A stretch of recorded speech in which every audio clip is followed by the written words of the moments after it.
We're back, live in studio with Samuel Azurzer in the business headquarters of Radio Shalom 1650 AM in Montreal with the Money and Business Show.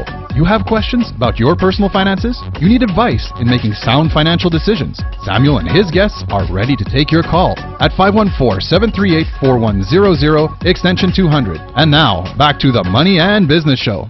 We're back with Zeynep Tezyapar, live from Istanbul, Turkey. She's a political and religious commentator, peace activist, and executive producer at a Turkish network. And again, our topic is Turkey, a model of democracy and Islam, and the roadmap to a culture of peace in the Middle East.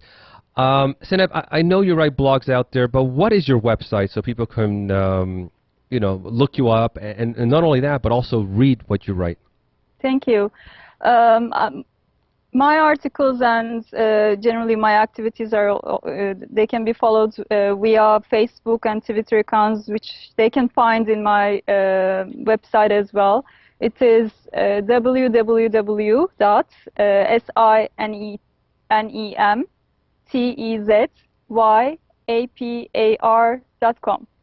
So my name and surname together. I'll be happy to hear their feedback as well. If your listeners want to reach me, they can reach me from there. Your contact information is there at www.sinev, which is SINEVTEZYAPAR.com. Is that correct?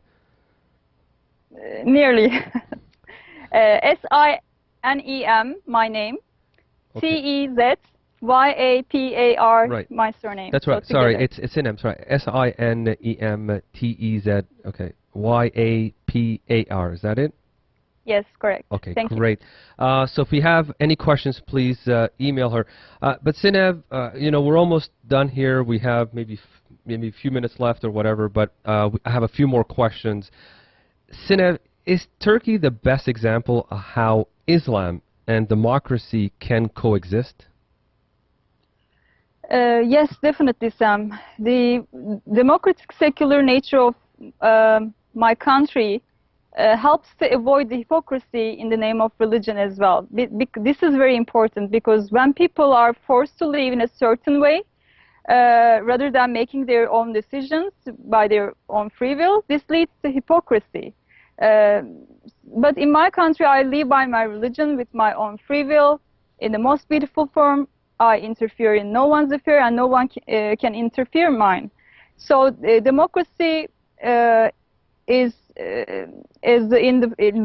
being lived in the most perfect way as a Muslim majority country, and also this is the spirit of the Quran as well, because God says there is no compulsion in religion. This is very clear. Commandment and will be valid for all time. So Islam forbids not only physical pleasure but also the slightest coercion. And in other words, a Muslim's reply should be to you your religion and to me mine. So these are clear evidence that democracy is in the essence of Islam, and Turkey is practicing this kind of understanding.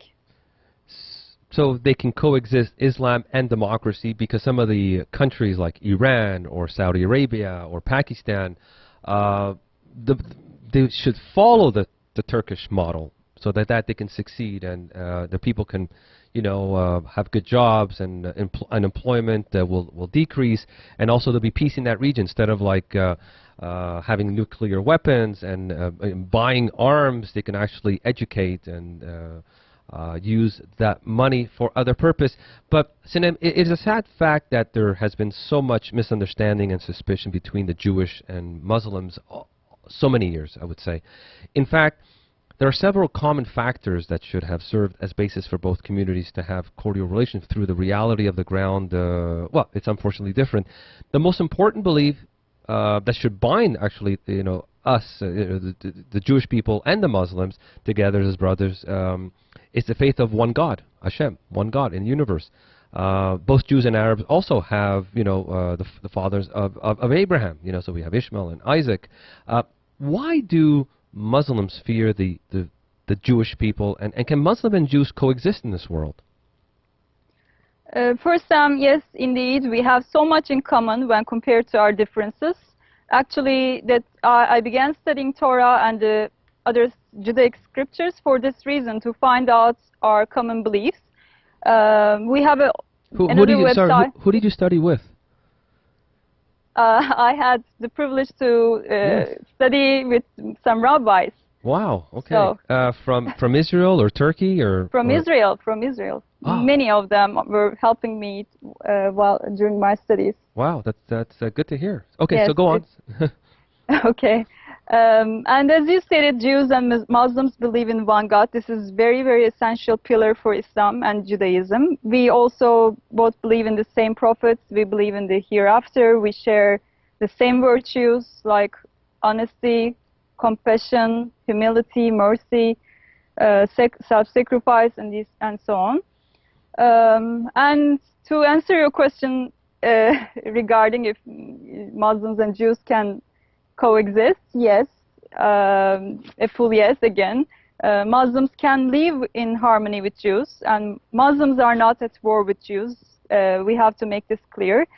According to Quran, Jews have a special status as people of the book, and Muslims can establish good relations with them through marriage or sharing food. You know, kosher food is also lawful for Muslims to eat. So from an Islamic perspective, there is no obstacle to have warm human relations with Jews. So why this tension? So why this tension for so many years? We're looking at many. We're looking at since what 1,1500 years. Why this fear for both? Okay. Jews and Muslim. Why this fear? Where does it come from? Is it from the Quran? Is it coming from the Torah? Where's this all coming from? It comes from the false interpretation of Islam. So good point. Yes, it is true that there is a widespread hatred of Jews in the Muslim world. But however, this does not stem from the Quran itself, but from false interpretations of Quran. And because people are not living the true spirit of Islam, or they don't read the Quran with love and reason. Because first of all, Jews are the descendants of prophets. They are very valuable for us, and our Jewish brothers and sisters should know that there are pages of verses in the Quran that praise the Torah, Prophet Moses and other prophets and his followers. Yes, indeed. In the Quran. Wow. Okay. Pages of verses. How come we don't know this? How come we don't hear this? We don't. All we hear is whatever. Well, you know what I mean. The violence and. The reason is because people are misusing the Quran for their corrupt belief, either out of critical ignorance, or hypocrisy, or political agenda. So. Let me ask you just a quick question before I get to the next one. Are there, how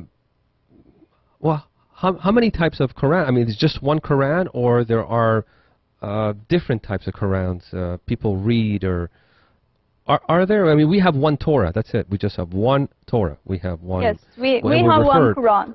Okay, you also have one Quran. Okay. Yes. Okay, and translations might sometimes. Okay, so it's in the translation you're talking about, right? Or misinterpretation, or I'm talking about misinterpretation, not the translation. The translation, because if you take Quran as a whole, and if you read with the spirit of Islam, you can't make those judgments, there is no room for anti-Semitism in Islam. In short. Very good point from your mouth to God's ear. Now, Sinab, I'm going to ask you a loaded question, and you don't have to answer if you don't want to. Okay? Can Muslims accept the right of the Jewish people to live in Israel or the Holy Land? Actually, they should. First of all, it is against any conscience to tell Jews to go somewhere else. Jews have been expelled from Spain. They have been slaughtered in Europe. There has been enormous intimidation against them in many places all over the world. So I would like to ask, where do they have to go? Besides, these lands are places where their forefathers lived. The graves of their grandfathers are on these lands. And as a Muslim, from an Islamic perspective, it is also confirmed by the Quran that they will be living in the Holy Land till the end of the world.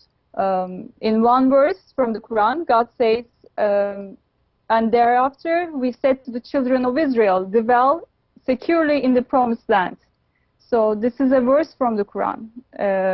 So anyone telling otherwise would be contradicting with Quran. And in another verse, just to support my statement, the Prophet Moses says, "O my people, enter the Holy Land which Allah has assigned to you, and do not turn back." Again, this is a verse from the Quran. So it is Jews' most natural right to wish to live in their own holy land. And it's too bad we don't hear about all this. We always hear the negative part, but we just don't hear about all this. Which again, it's the news media and what we want to hear. But Sinem, we're just ending over here, and I'd love to have you a lot more. Hopefully you'll come back on again to the Money Business Show, Radio Shalom.